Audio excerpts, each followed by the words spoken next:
আজকের আমার রেসিপি আলু আর বেগুন দিয়ে ইলিশ মাছের মাথা দিয়ে তরকারি। তো চলে যাওয়া যাক।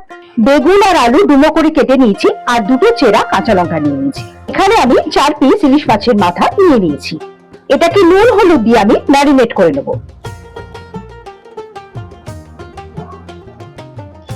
মাথাগুলো গায়ে ভালো করে আমি মাখিয়ে নেব। গ্যাসে আমি কড়া বসিয়ে দিয়েছি। কড়াতে এবার পরিমাণ মতো সর্ষে তেল দেবো। তেল গরম হয়ে গেছে, আমি একটা একটা করে মাছের মাথা ভেজে নেব।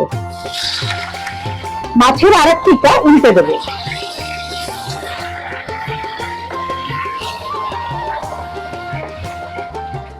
মাথাগুলো ভাজা আবার হয়ে গেছে, আমি তুলে নেবো একটা প্লেটে।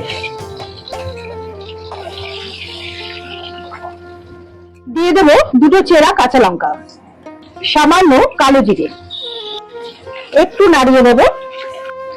এবারে ডুমো করে কেটে রাখা আলু বেগুনটা দিয়ে দেব। দেব স্বাদ মতো লবণ। ভালোভাবে এটাকে নাড়তে থাকবো। দেব সামান্য হলুদ। এবারে সবজিগুলো একটু ভাজা ভাজা হবে। এই রান্নাটায় এমন কিছু মশলা লাগে না, অথচ খেতে এত বেশি সুস্বাদু হয়। একবার তোমরা অবশ্যই ট্রাই করো। দেব সামান্য চিনি। মাছের মাথাগুলো এর মধ্যে দিয়ে দেব। এবারে সবজির সাথে মাছের মাথা ভালো করে নাড়তে থাকবেন। পরিমাণ মতো জল দিয়ে সবজিটা সেদ্ধ হতে দেবো।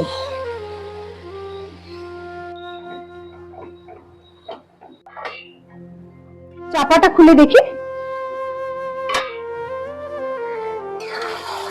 দেখো, ইলিশ মাছের মাথা দিয়ে আলু দিয়ে বেগুন দিয়ে তরকারি যেটা করেছি এটা হয়ে গেছে।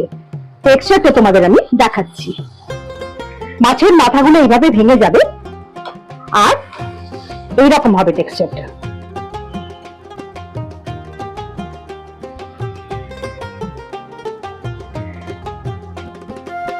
এইরকম তরকারি ভাত দিয়ে অসাধারণ খেতে লাগে। একবার অবশ্যই ট্রাই করে তোমরা দেখো। এবার আমি তোমাদের খেয়ে বলি। জয়